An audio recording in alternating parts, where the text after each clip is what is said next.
Olá, você vai entrar agora para fazer ultrassonografia transvaginal, tá? E eu vou logo falando uma coisa já para te não se sentir sozinha na história, né? De que eu nunca vi uma mulher gostar desse exame. Todas, tá? Todas, é praticamente unânime, tá? Que não gostam desse exame, tá certo? Por quê? Porque ele incomoda, porque é constrangedor, porque quando está inflamadinho dói mais ou dói mais ou menos. Então nunca foi e nunca será um exame, vamos dizer assim, isento de alguma observação nesse sentido, tá? E aí eu vou passar aqui o que a gente avalia nesse exame, qual a importância desse exame. Tá? A ultrassonografia transvaginal ela tem uma importância enorme e eu vou logo separar aqui duas coisas, tá? Eu vou falar sobre transvaginal da mulher não grávida, tá? Então, avaliação do transvaginal da mulher não grávida, tá? E num outro momento eu falo sobre a mulher que já está gestante, que descobre a gestação no início, né, numa ultrassonografia transvaginal, e a gente vai falar mais sobre a parte obstétrica. Imaginem o útero como se fosse uma pera, tá? A pera tem uma casca, aquela casca verde, que a gente chama de serosa, é a camada externa do útero. Tem aquela parte branca da pera, né, a carnezinha da pera, né, a gente chama de miométrio, que é a camada média do útero. E a camada interna é onde os caroços ficam, né, a camada interna do útero, onde os caroços ficam, a gente chama de endométrio. Esse endométrio é que prolifera todo mês, né, ele fica todo proliferado, e quando não há fecundação, não há geração do bebê, ele é o que? Colocado para fora do útero, tá? E o nome disso chama menstruação. Então, é disso que a gente vai falar, tá? Vamos começar pensando da seguinte forma. Eu vou fazer um comparativo com o ultrassom da tireoide. O ultrassom da tireoide, a gente tem dois caminhos a seguir. Uma da doença difusa e a outra da doença focal, dos nódulos. A mesma coisa a gente vai fazer aqui no útero. Tá? O útero tem as doenças difusas do útero e as doenças focais do útero. Tá? A doença difusa do útero, a gente tem quando, né, tem alterações no miométrio do útero. A doença mais frequente, a doença difusa do útero mais frequente se chama adenomiose.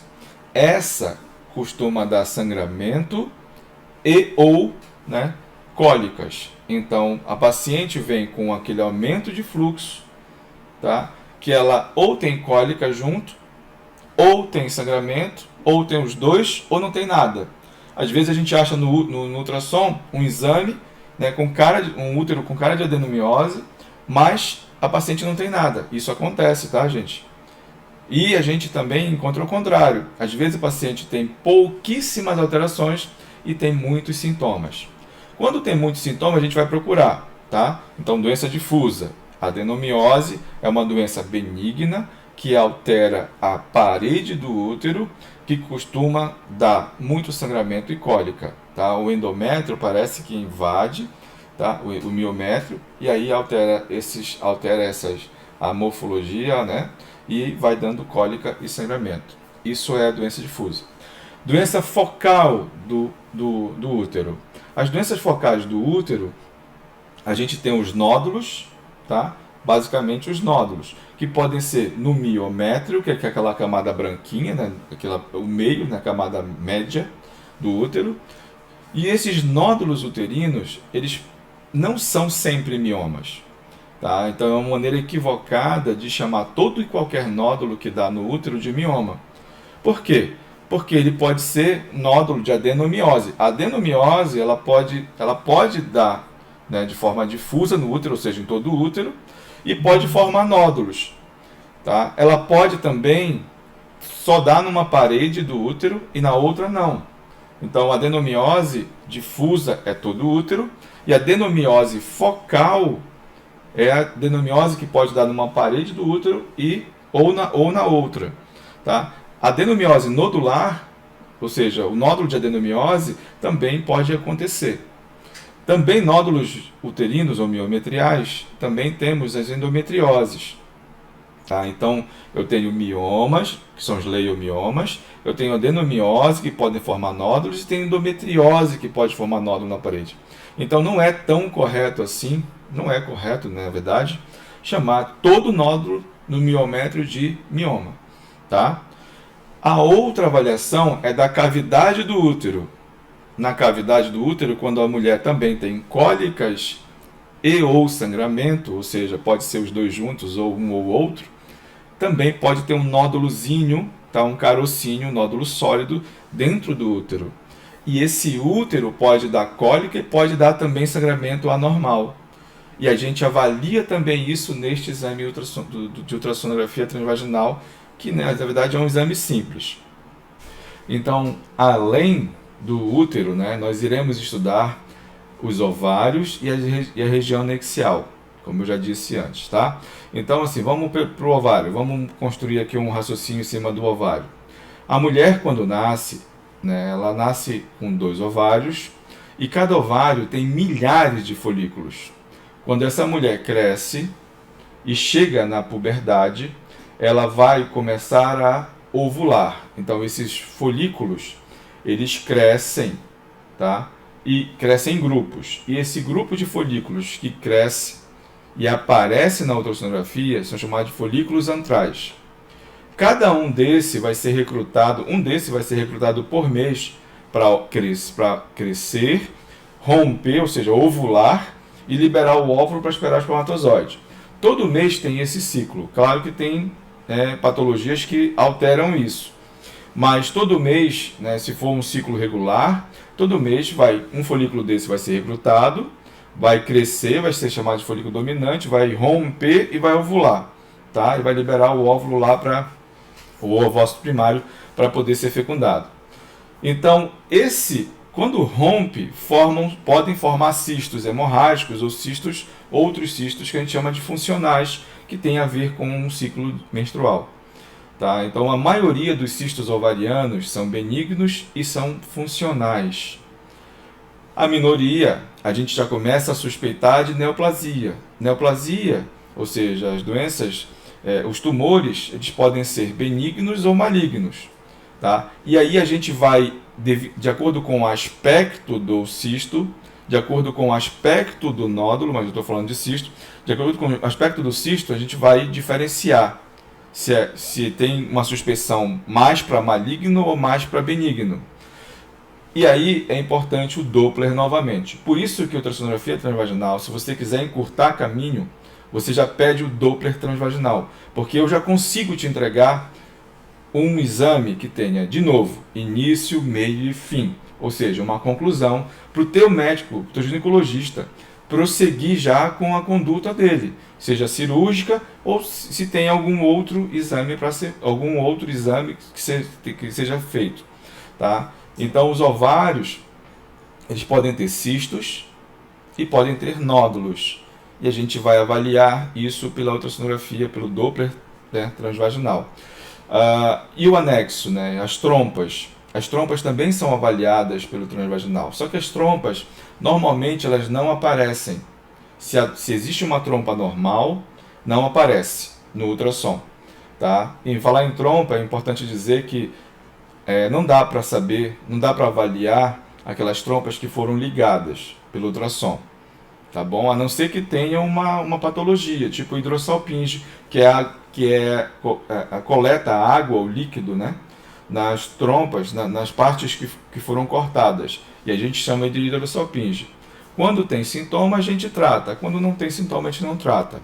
Então, assim, eu avalio o útero, de novo, né, ovários e anexos, em busca de lesões, né, e diferencio essas lesões pelo Doppler transvaginal. Então, nós iremos fazer isso. Qual o preparo que precisa? Quando você vier fazer teu exame, tá? Você precisa vir com roupas leves, ou seja, de preferência um vestido, tá? Ou uma saia que facilite, né, a troca de roupa. E aí, se for mama e trans, você vem com blusinha e vem com saia, que é melhor. Se for só trans, pode ser saia ou vestido, tá? Ou vestido, na verdade. E aí você já facilita a tua troca durante o exame. Você pode vir menstruada? Pode. Tá? Fazer o exame menstruado não altera. Agora, você quer vir num dia ótimo?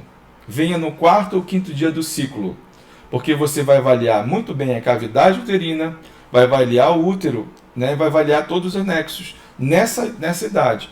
Quarto ou quinto dia do ciclo é um dos melhores dias para poder avaliar a cavidade de útero e ter certeza que não tem nada dentro do útero, ou seja, um pólipo ou alguma coisa que impeça até uma gestação.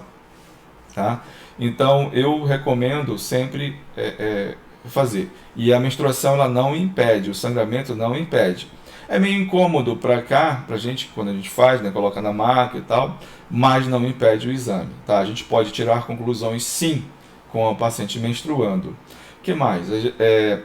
Então a menstruação não tem problema, você precisa vir de roupas, de roupa leve, tá? Ou de saia que fica melhor. A bexiga ela pode ser vazia. É importante lembrar uma coisa, ó. Quando você tem miomas enormes, miomas grandes ou um útero grande, a gente não avalia só pela via transvaginal. Então, quando você vem fazer o Doppler transvaginal, eu posso passar para cima. Porque quando o útero cresce ou quando o ovário não é visto numa mulher que está na vida reprodutiva, né, a gente chama de menacme, quando esse útero cresce, ele leva tudo para cima, ele sobe aqui assim, né? Então o ovário ele sobe junto. E aí a gente precisa às vezes acessar pela via abdominal para terminar o teu exame. Ou se o útero está cheio de mioma, né, e cresceu o teu útero, tipo uma gestação, porque às vezes o útero fica, a gente até brinca, né? É um mioma de 6 meses, um mioma de 7 meses. Porque o mioma cresce tanto que o útero sobe, tipo uma gestação. E aí esse tipo, o transvaginal não alcança todo o útero. E a gente precisa complementar pela via abdominal. Nesse momento, a gente pode chegar próximo, digamos, de uma avaliação de uma ressonância. Que quando se tem muitos miomas e a moça está querendo engravidar, né, e está querendo mapear esses miomas, muitas vezes é usada a ressonância. Só que o ultrassom transvaginal, com uma máquina excelente, com uma resolução boa, a gente consegue ver por baixo e consegue ver por cima e mapear sim esses miomas. Tá? Que mais de tabus que as moças trazem? Deixa eu pensar, deixa eu lembrar. Doutor, deixa eu ver, sangramentos, miomas, eu acho que é só isso, tá bom? E quando você chega, é importante a conversa com a gente, tá? Por quê? Porque conversar com a gente, com as nossas secretárias, porque a gente pode tirar muitas dúvidas que vocês possam ter durante antes de realizar o exame, tá bom?